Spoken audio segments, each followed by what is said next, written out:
just working those eccentrics. And what's so great is this completely regresses. Boom, flat bench. So if you can get up, if I put it down,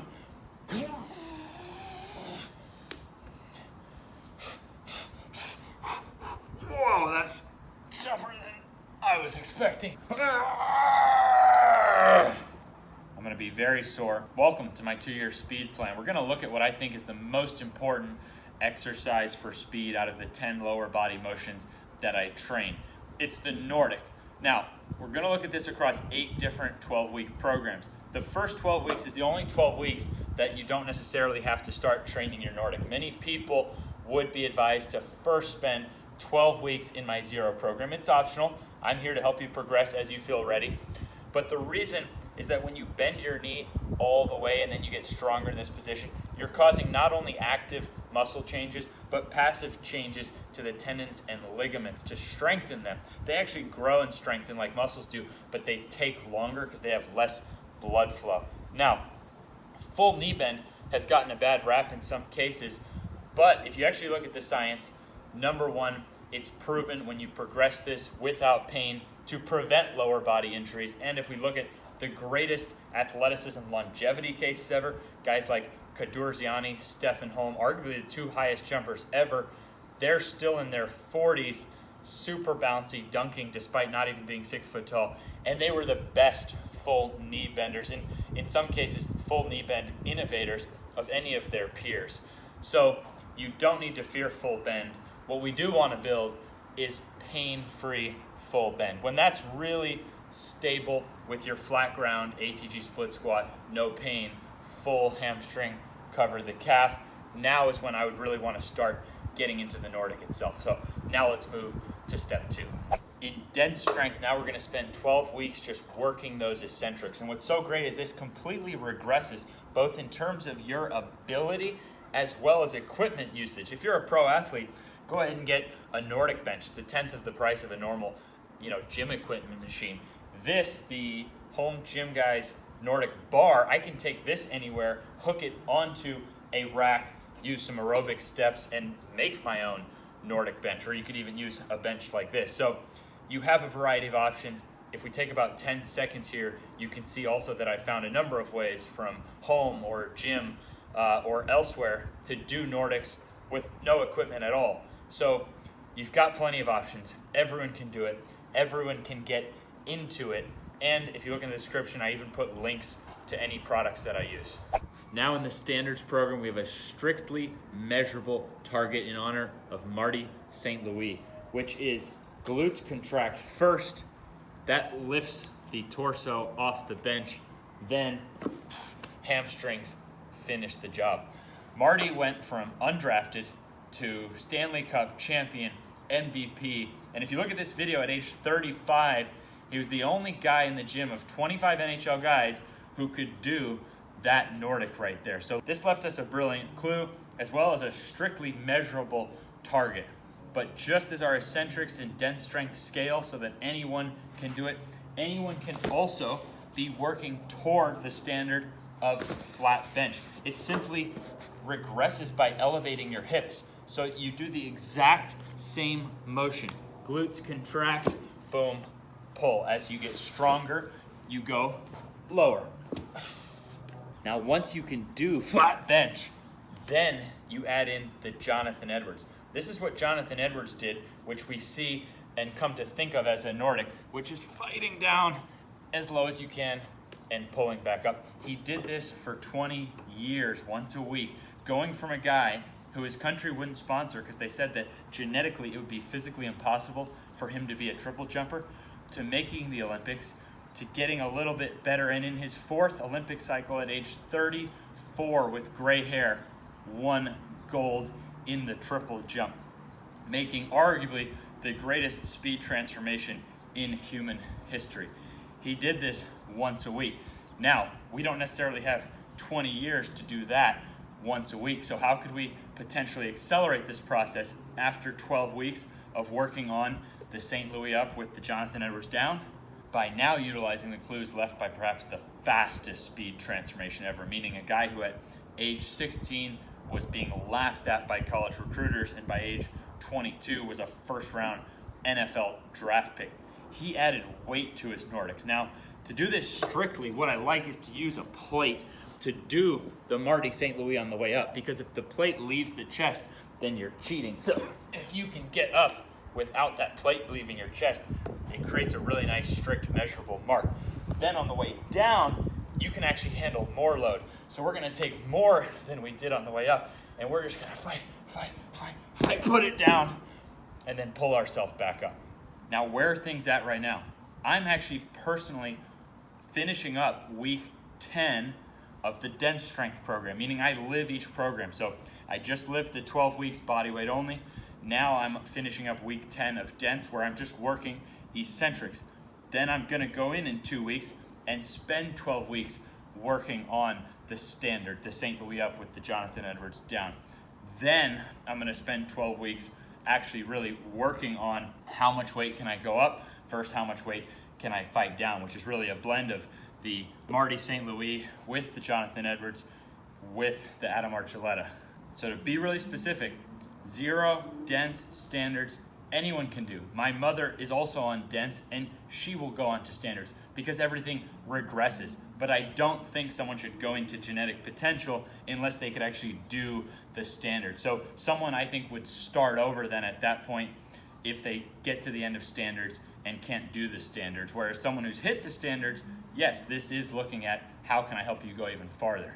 So now after that 4th phase of genetic potential, I actually want to start the next year over 12 weeks back to body weight. In this case, we are going to train the Nordic this time around body weight. And what we're going to do is we're going to do a strict body weight, Marty St. Louis on the way up, get a nice 1, 2, 3 on the way down, reset, and we're going to go to rep failure. Now, why could this work? Well, number one is just by challenging the body into new growth in a very fast twitch area can set us up for more gains later. It was Adam Archuleta's trainer's plan in the beginning of just let's put hamstrings there, right? So we're spending 12 weeks. Yes, we know it's high rep. We know about fast twitch and slow twitch. So don't get so overly concerned with, oh my gosh, it's high reps. It couldn't possibly, make me more athletic. Because I can tell you for a fact that last year, myself and Connor Barth were trading weeks of who had the world record for strict Nordic reps. And Connor, go ahead and look at the footage of that exact time period. And he's still jumping high now. I'm just proving a point for this time period that even with him doing 20 plus reps for a set of Nordics, he was jumping arguably higher than anyone in the world, head over the rim, one of the most explosive human beings on the planet. So don't get so caught up in the textbooks that you forget that Michael Jordan was doing it with ease in the 4th quarter, right? There's a little bit more to being an actual athlete than you're gonna find in a textbook. And hey, if you can do 20 perfect Marty St. Louis flat bench Nordics, fighting down 3 seconds each time, I think you'll find those gains whether you agree with me now or not. And if you can do that easily, well, good for you. This is a 12-week phase, and then we're gonna go on to the next 12-week phase. Now phase 6, second time through on dense. We're gonna have to call this like rocket dense, because at this point, your legs are gonna be more like rockets than a human being. Now, I don't even know where I'll be by then, because that's still a long way out for me, but I do think it's gonna be something along the lines of fighting additional weight on the way down and then pushing back up like that. So just 12 weeks of just more eccentrics, just with load. Clearly, 12 weeks of loaded eccentrics would be more stimulus and adaptation than 12 weeks of unloaded eccentrics. Now, if you were wondering how the standard would change, you probably just figured that out. Now, again, I'm only guessing at where I'll be by then, and I'm gonna attempt live for you here a strict Marty St. Louis up, Jonathan Edwards down, just adding decline, which again, you could totally progress or regress that.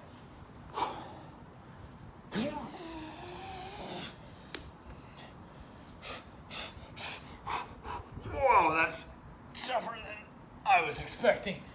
Actually, I don't know what I was expecting, but there you go. So hopefully by the time I actually get around to this, I'll be crushing it and, turn into a full-on bat upside down. No, I don't think we'll actually get to that. But again, like the standard of elevating the hips, we can now I don't know what we'll call standards the next time around. We'll call it world class, right? You got standards, world class. So when we come around to this phase 7 of world class, we can now scalably lift the back of it. All right, 8th and final phase, galactic potential. I'm actually already laughing because I messed up my lines a number of times on this, and it's getting really hard to come up. I can only do about one of these. Basically, I'm elevating now. So, and I gotta give you a really strong word of caution, okay? This is really intense on the hamstrings because now I'm not letting any of my hips or upper body rest as would normally be done, and I'm going to full range. So basically, you either have, Edwards style where you don't go full range on the knee. This is a very intense position. Or you're full range St. Louis style, but you're resting, or Archuleta style, but resting. So you can see just holding this position is a ton of force in the hamstring. So what I'm gonna try to do now, I'm gonna hold up my shirt, showing you how I'm elevated, and then I'm gonna try to explode up out of that position.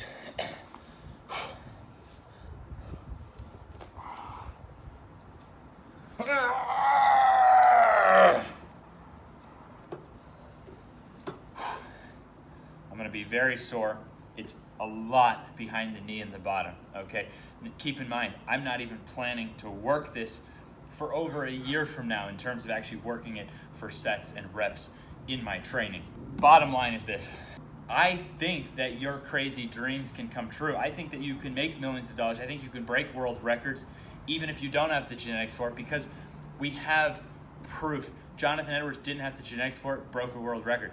Adam Archuleta didn't have the genetics for it, made tens of millions of dollars. And I have earned the right to share this with you because I have literally helped my clients make millions of dollars from reaching measurable standards, things they could not do, cut or whatever, not fast enough, to then reaching standards on the Nordic and then being able to run faster, getting the contracts, making millions of dollars. This is not everything, but I do think it's the number one most important for speed. And like I said, I have literally earned the right to believe that you and your crazy dreams could come true. My dream was just to dunk a basketball, and when I reached my 20s, I had long given up on that goal. I'd never even grabbed the rim. Literally, I don't know if he could touch the rim with his fingertips with no basketball or anything else. Going from a guy that could barely slap backboard and now is throwing down windmill dunks is unbelievable. I had 3 surgical knee alterations. Now I'm heading into my 30s with over a 40-inch vertical, dunking every which way. I dreamed of dunking. I didn't dream of having over a 40-inch vertical. But I looked at history and I looked at these clues and I've looked for every one of the insane transformations. So you have proof. You have, in a court of law, you have case precedents for your goals to come true. So I hope this inspires you. I hope you can see that your crazy dreams can come true, but I also hope you look at the facts that Archuleta spent 6 years. It took him 2.5 years, according to his trainer, to do a flat Nordic. And Jonathan Edwards kept working the Nordic once a week for 20 years up until that gold medal. So now you have the truth. Your potential is greater than you know. It's simpler than you know. Nothing I use even costs that much money in the scheme of, one new treadmill basically costs more than everything in my system. But yes, the work is going to be more precise and require more discipline, probably, than any other system I've seen. So that's the truth. I think you probably find similar common denominators if you find anyone super successful. So have a good one and believe in your potential. And if you want to reach out to me, yes, I do spend hours trying to answer comments, but some of these videos get thousands of comments. I can't answer 1,000 comments. So your best bet is going to my site, atgonlinecoaching.com, and then we have one of these modern chat features so that I get any messages for me there. That's definitely gonna be your best bet if you have a question for me. So I hope you'll go on this journey with me. See you on the other side.